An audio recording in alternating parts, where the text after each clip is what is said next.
paying tribute to our World War II vets. Next on Black Nouveau.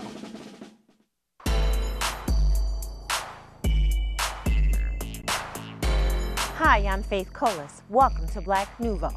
On this special edition, we're going to pay homage to Black servicemen who served in World War II. We'll talk with some Tuskegee Airmen and examine a wartime riot that resulted in an unjust court-martial for a local Milwaukeean. But first, a profile of 3 soldiers who were on the front lines.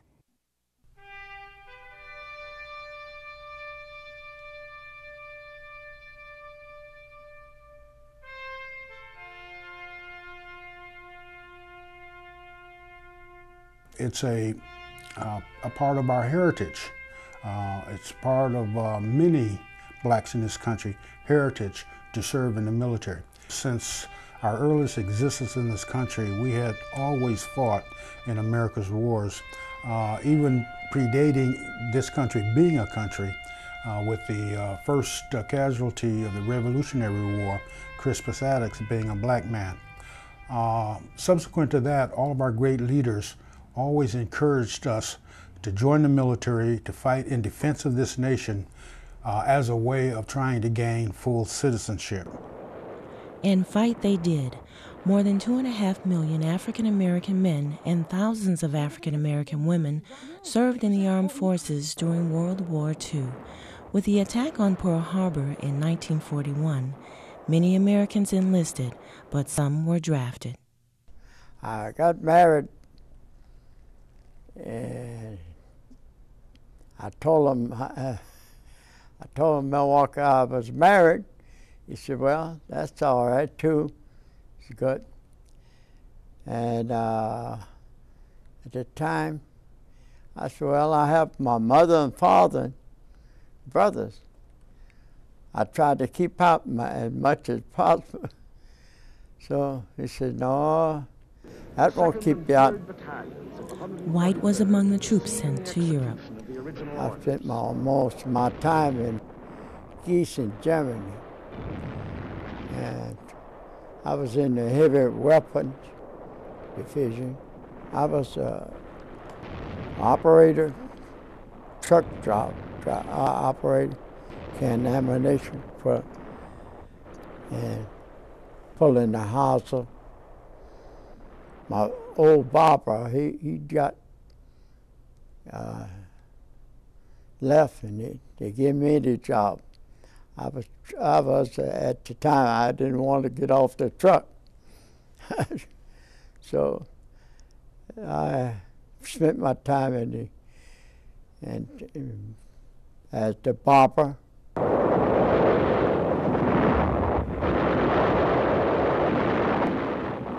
Black soldiers served on the front lines in both the Pacific and European theaters. Roy Gaylord was among the soldiers fighting in Italy. You were scared when you first started, but I guess you get angry. Guys shooting at you, why you gonna get scared? I'm not gonna run from him. He's shooting me. I'm ready to shoot back at him, you know. Gaylord was a machine gun operator with a heavy weapons company. There was a lot of fire was going on. They firing both ways, and my buddy jumped up. He said, "I can't stand it, or I'm gonna go." And I said, "Don't do it, son." And I said, "Don't do it." He jumped out of the foxhole and run. All I looked up, I seen his both legs was coming down. One of the legs was separated from his body. They done blowed him up.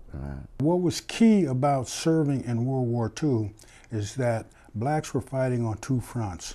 We were fighting fascism and totalitarianism overseas, but we were fighting for equal rights here at home. The military was still segregated, with black soldiers usually under the command of white officers. Back in Milwaukee, Bob Harris was drafted out of Lincoln High School. The thing that got us so puzzled, in Lincoln High School, we were integrated. You know, I think we were about maybe 25% of the school at that time. And the majority of the school was Italian heritage. And then you had Slovakian, Irish, Polish, German, a few Armenians, and Greeks. And that was kind of the mix of Lincoln High School. And so we'd walk home together, you know. We got into the military only to be separated. Even though the units were segregated, they often fought side by side. they was nice. When the guy on the right or left of us, they trusted us and we trusted them because we was all in together, you know. They don't get them. I never forget our commanding general, when we got that, General Armour, that was his commanding officer. He said, well, we're all over here, and we're glad we got over here. And so over here, he said, a man's a man, regardless what color you is. The Germans often tried to use America's racial problem to divide American forces. The Germans didn't appreciate us fighting too much. They said it's a different thing. Why you over here fighting? You can't even go in a restaurant or something like that, you know. And they had an old girl named Sally. She was broadcast every evening, what you all over here fighting for? You ain't got nothing to fight for and all that. You know, that made you feel bad, but hey, you know, I'm a soldier. I'm going to do what I was supposed to do. And I did it, so we did it. Italy was eventually captured by the Allies. With the war in Europe winding down, attention shifted to the Pacific and defeating Japan. So going overseas, they didn't know what to do with us. They dropped the bomb. In basic training, everything was to invade Japan. You know, they were getting ready as it was the combat infantry. And I said, man, what are we going to be doing? Well, you're going to be the ones to build the bridges over wherever we take Japan. We're going to be bombing in there, and they're going to rebuild the bridges and so forth. The dropping of the atomic bomb effectively ended the war. Japan surrendered on August 15, 1945, but Bob Harris's tour of duty continued. He boxed in the service, winning many championships. So they had the Golden Gloves of Korea, and you know, and a Diamond Belt of Korea, 2 fights contests. I won both of those. But back home, there were still wars to be fought. There were little battles that you had to fight, you know, even though you were a veteran. I don't think that was your badge automatically that you're going to get a good opportunity, depending on where the work was. And many veterans wanted to buy houses once they got to work and started their families. But there was discrimination in housing. You know, you couldn't buy in certain neighborhoods until the open housing law was passed many years later. In fact, it was because of the service of blacks during World War II and the atrocities that they faced after World War II, shortly after World War II, that President Truman signed Executive Order 9981 that desegregated the military forces. And that served as an experiment, if you will, for the rest of the nation. Roy White returned to Milwaukee, where he worked for an international harvester until his retirement in 1979. Roy Gaylord moved with his family to Milwaukee in 1951, where he and his wife raised 5 children and 53 foster children. Bob Harris got his college degree through the GI Bill and taught in a number of schools in Milwaukee. During World War II, the history was really not spelled out and was not told in its entirety. And that's incumbent upon us to make sure that history reflects the honor, the sacrifice, and the service that blacks rendered during World War II.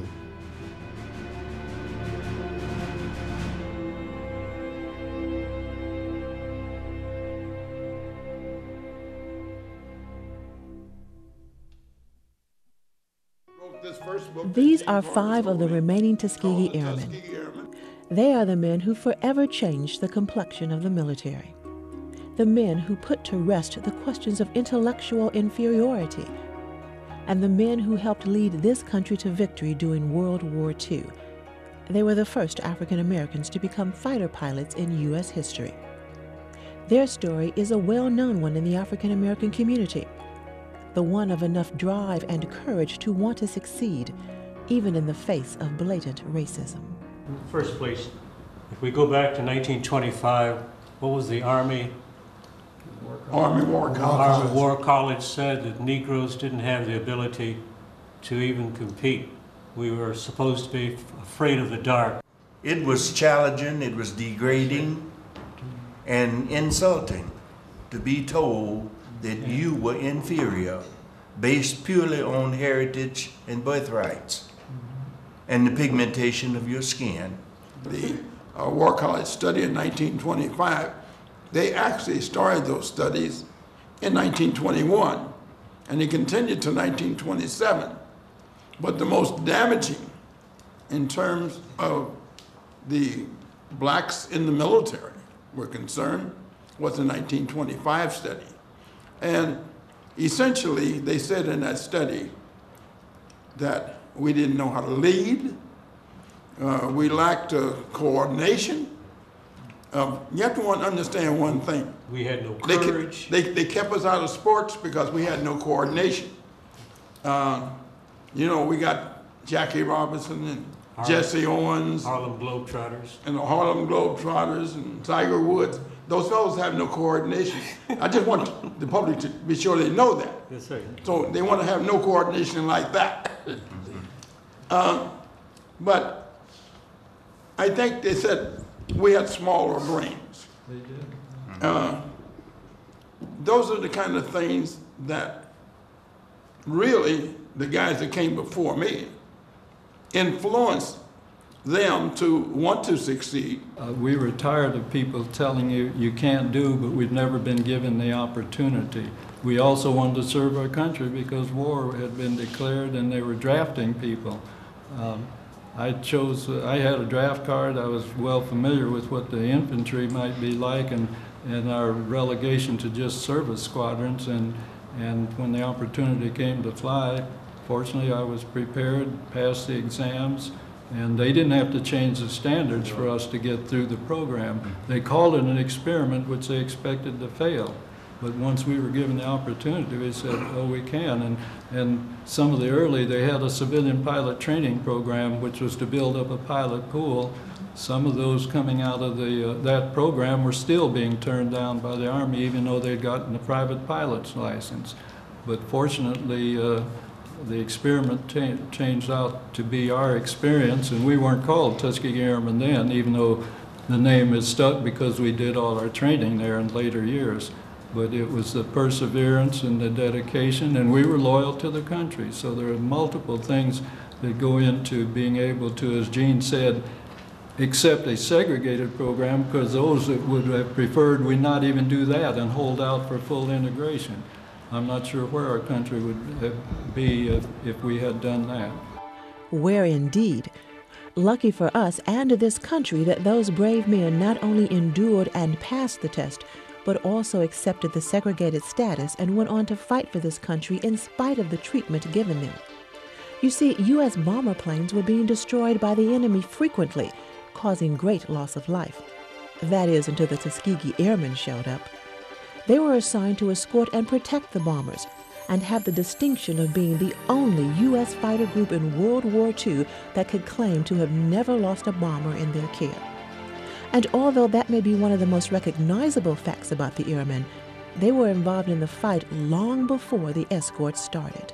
Well, I think the assignment of the 99th when they were flying the P-40, the first ones into combat, is what we call interdiction and ground support. That is, supporting the movement of the front lines, assisting so that our ground element could move forward and recapture land from the enemy. And they had over a year of combat doing just that with the P-40. When the other three fighter squadrons that formed behind them came, they were doing support work but a different nature, flying the P-39, doing harbor and coastal patrol. Again, protecting the shipping lines to support our people, particularly for the Anzio beach, from Naples to Anzio beachhead. Same time, the 99th was fighting in the air and over the ground elements during that Anzio landing. So the assignment to the fighter units was based first with 12th Tactical Air Force, flying those types of missions. It was in the April time frame of '44 that our bombers, now flying deep into German-held territory and defended territory, losses were extreme, needed escort. The black pilots, although they didn't know that the pilots in the 332nd were black, many people didn't, were one of 4 groups picked to begin escorting B-17s and B-24s, so that's strategic work. Now far behind the front lines. We're not bombing and supporting front line move, we're supporting destroying the enemy's war-making potential. And the 3 squadrons started out. We changed aircraft, which is a salute to our mechanics and technicians, because in combat we changed from the P-39 to the P-47 Thunderbolt, from the P-47 to the P-51. Never missed a day of combat, and so on, carrying out all of these techniques. So as Colonel Carter said earlier, the experience destroyed the myths and generalizations and everything that they had written about a black's capability. And while they were destroying the myths, they also took advantage of some opportunities and had fun in the process. If I were drafted as a black man, I would go into the quartermaster making $21 a month. Heavy, nasty, dirty work. But the possibility came along to be a pilot. Pilot training, he made $75 a month. Slept between clean sheets. And after 9 months, you made $150 a month with the wings and the bars and all the pretty girls. And it was challenging to fly an airplane. The Army gave me a $40,000 airplane to play with, like telling a 22-year-old, here's a Porsche, go drive this Porsche. And here we are with Mustangs and Jugs and all these other, it was challenging, it was fascinating. And it was history. Our thanks to all of the Tuskegee Airmen who, through their dedication, determination, and tenacity, made us all proud.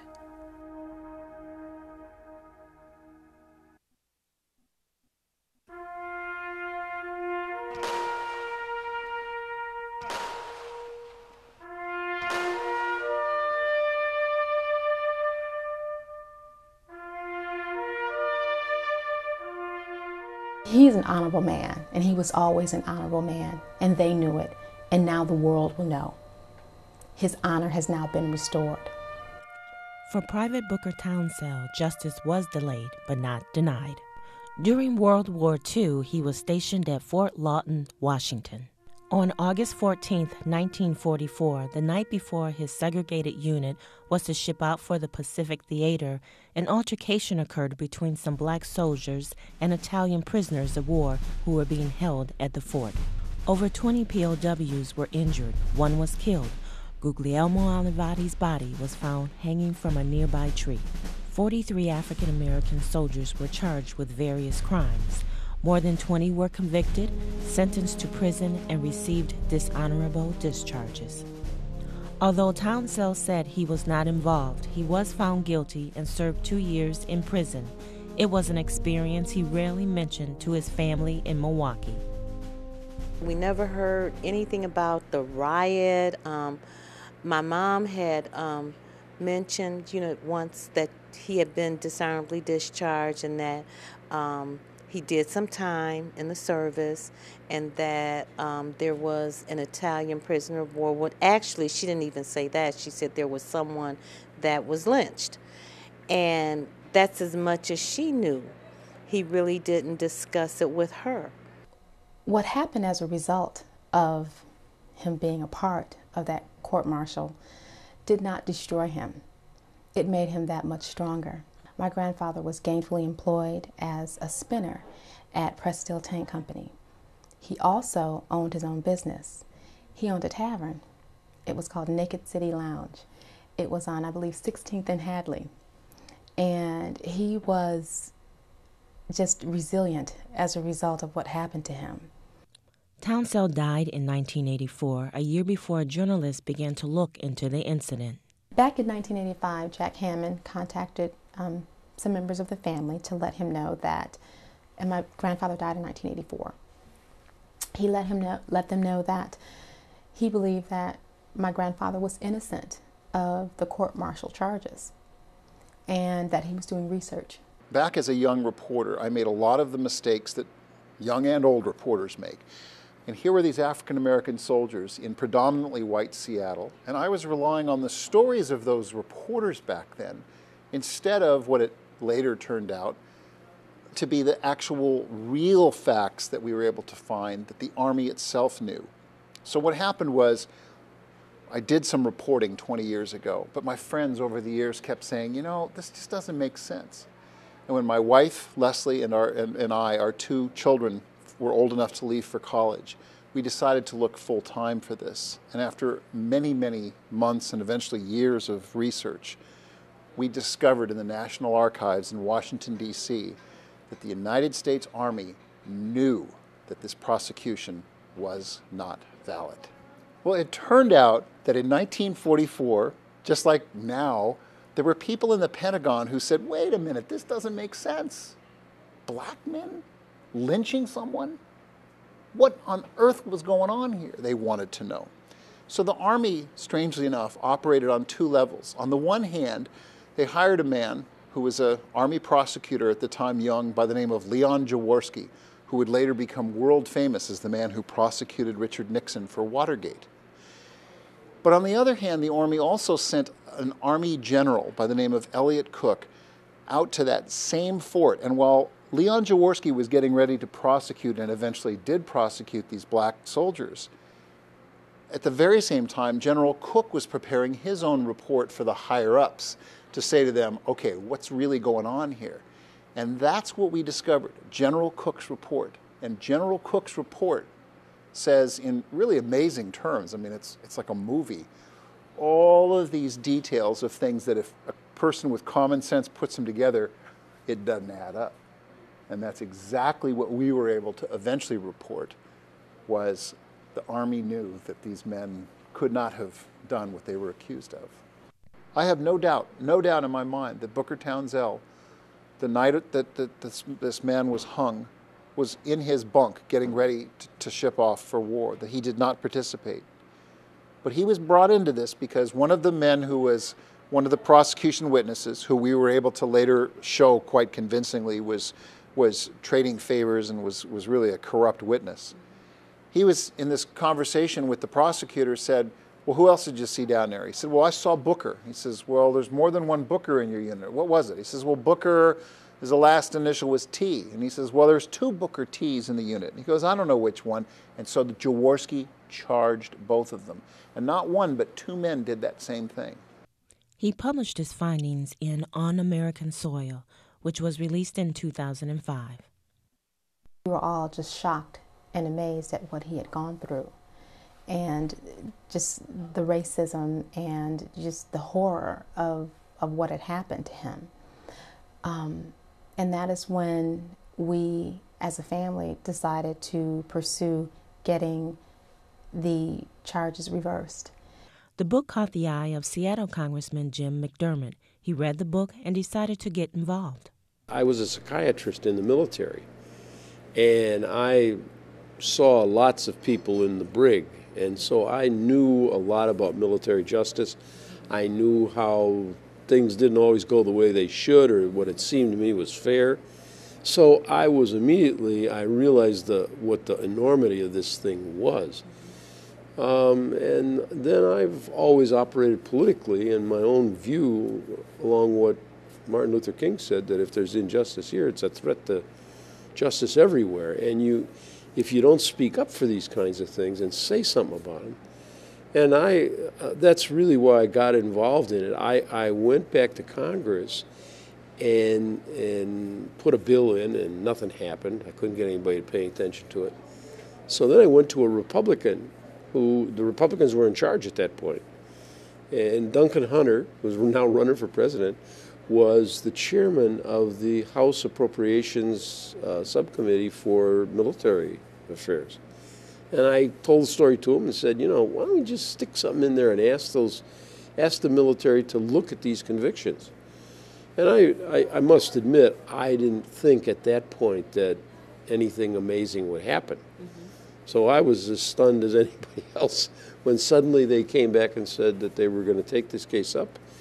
The Army Review Board did take up the matter. Howard Cooley was asked to assist the African-American defendants. I thought the case was very interesting.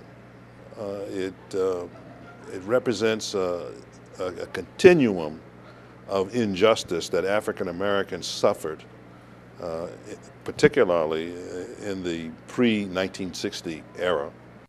The board released its findings 15 months later. Townsell's family, the first to apply to the board, got the happy news. I am ecstatic. His children, Carol, Sharon, Marion, and Jerome, this is a long time coming for all of them. This is the man that raised them and taught them to be the men and women that they are. On January 19, 2008, in a public ceremony, Booker Townsell was finally cleared of all charges. The compelling case brought by the Townsell family cried out for a different response, for the Army to pause and re-examine the case with all of the facts surrounding the trial, and to finally concede that we had not done right by your father, we had not done right by these soldiers. And since they didn't get a fair trial, a fair shake, their convictions and punishment they received were also unfair. The Army is sorry. I am sorry. Your father lost 2 years of his life, 2 years of his freedom, and I suspect a measure of himself as a man. One of the critical credos of the Army is that we will never leave a fallen soldier behind, and we left Private Townsell behind. This is to certify that Booker M. Townsell, Private Grade 7 AUS, was honorably discharged from the United States Army on the 2nd day of March 1946. This certificate is awarded as a testament of honest and faithful service.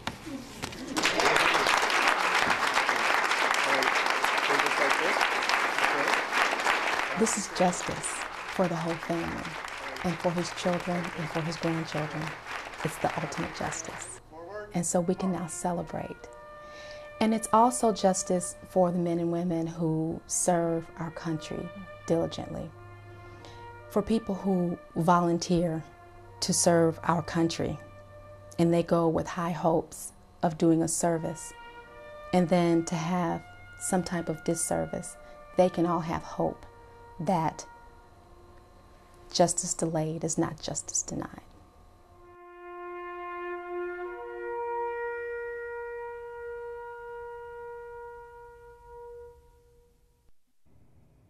And that wraps up this edition of Black Nouveau. Remember, in the coming week, do something to expand your world. Good night.